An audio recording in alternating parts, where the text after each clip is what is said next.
25 জন, যে কেন্দ্রীয় সংসদে মনোনীত 25 জন, সেই 25 জন প্রার্থীর মধ্যে সাধারণ সম্পাদক সহ সমন্বিত শিক্ষার্থী জোট, যেটি ইসলামী ছাত্র শিবির জাহাঙ্গীরনগর বিশ্ববিদ্যালয় সমর্থিত প্যানেল, সেই প্যানেলের 20 জনকে হাজার হাজার ভোট দিয়ে এই ক্যাম্পাসে তাদের প্রতিনিধিত্ব করার জন্য নির্বাচিত করেছে। আলহামদুলিল্লাহ।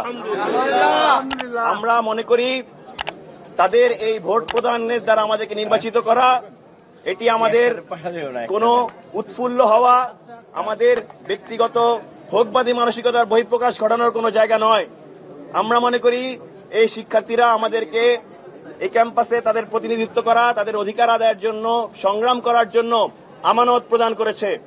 আমরা এই আমানতের ভার যেদিন যথাযথভাবে বাস্তবায়ন করতে পারবো এবং বাস্তবায়ন করার দ্বারা আমরা এই দায়িত্ব থেকে অব্যাহতি গ্রহণ করব, সেদিনে আমরা মনে করব আমরা এই জয়লাভ করতে পেরেছি।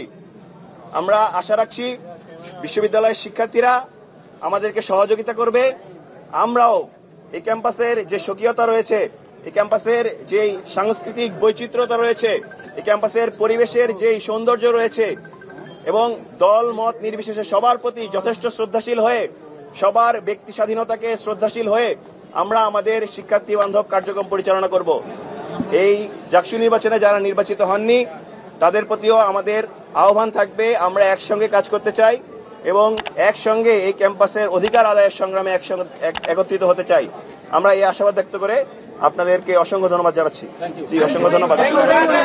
আমরা একটি আহ্বান জানাচ্ছি, আমরা প্রশ্ন নিচ্ছি না প্লিজ। আমরা এই মুহূর্তে এই পর্যায়ে আমরা আমাদের বিশ্ববিদ্যালয়ের কেন্দ্রীয় মসজিদে শুকরানা সিজদা এবং একই সাথে শুকরানা যে দোয়া মাহফিল অনুষ্ঠিত করব। আপনাদের সবাইকে আমাদের বিশ্ববিদ্যালয় কেন্দ্রীয় মসজিদে আমন্ত্রণ জানাচ্ছি। কখন?